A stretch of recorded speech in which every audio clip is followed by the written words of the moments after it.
बहुत समय पहले की बात है। एक छोटे से गांव में सावित्री नाम की एक बूढ़ी औरत अपनी झोपड़ी में अकेली रहती थी। उसका एकमात्र साथी था उसका प्यारा और वफादार कुत्ता शेरू। दोनों किसी तरह सूखी रोटी और पानी से पेट भरते। एक दिन सावित्री झोपड़ी में बैठकर रोटी खा रही थी। तभी शेरू दौड़ता हुआ आया। उसके मुंह में एक छोटी सी गंदी सी पोटली थी। अब क्या उठा लाया शेरू? सावित्री ने मुस्कराते हुए कहा। पोटली खोली तो उसमें कुछ अजीब से बीज निकले। अरे, ये तो बैंगन के बीज लगते हैं। चलो, इन्हें खेत में बो देती हूँ। भगवान चाहेगा तो कोई चमत्कार होगा। वो खेत में गई और बीज बोकर लौट आई।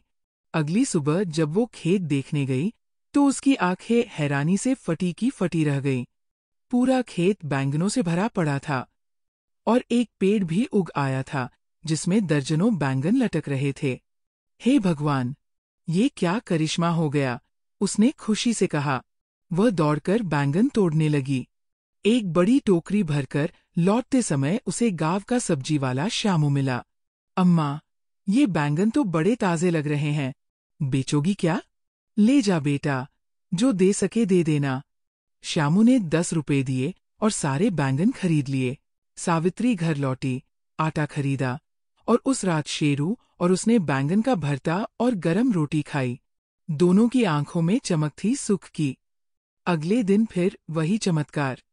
खेत में और भी ज्यादा बैंगन उगाए थे। अब तो जैसे हर सुबह एक नया तोहफा होती। सावित्री ने फिर से बैंगन तोड़े और श्यामू को बेचे। श्यामू को अब लालच सताने लगा। अगर ये बैंगन मेरे खुद के हों तो सारा मुनाफा मेरा होगा।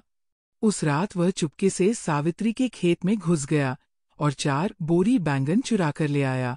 अगली सुबह जैसे ही उसने बोरियां खोलकर बैंगन ठेले पर रखने की कोशिश की, एक डरावनी चीख उसके मुंह से निकल पड़ी। अरे बाप रे, ये क्या हो गया?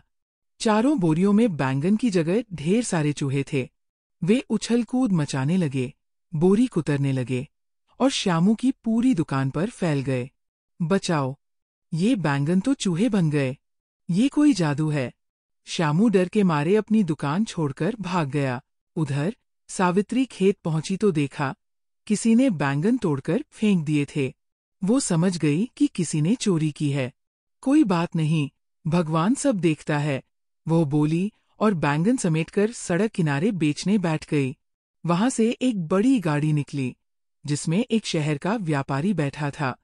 उसने सावित्री के बैंगन देखे और झट से 5 किलो खरीद लिए, 50 रुपए किलो के भाव पर। देखते ही देखते सावित्री के पास ग्राहकों की लाइन लग गई। अब वो समझ गई, ये बैंगन सिर्फ सच्चे और ईमानदार हाथों के लिए है। कुछ देर बाद श्यामू वहां आया, आंखों में शर्म और पछतावा। अम्मा, माफ कर दो, मेरी लालच ने मुझे चूहे दिखा दिए। सावित्री मुस्कराई। बेटा, जिसने कभी भूख सही हो वो किसी को भूखा नहीं देख सकता। लेकिन सीख लेना, चोरी से पेट नहीं भरता। अब सावित्री रोज अपने जादुई बैंगन खुद बेचती। गांव में सब उसे दादी माँ कहकर बुलाते। शेरू अब बड़े से पक्के घर के आंगन में खेलता था और सावित्री की रसोई में हर रोज रोटियां और सब्जी की खुशबू फैलती थी।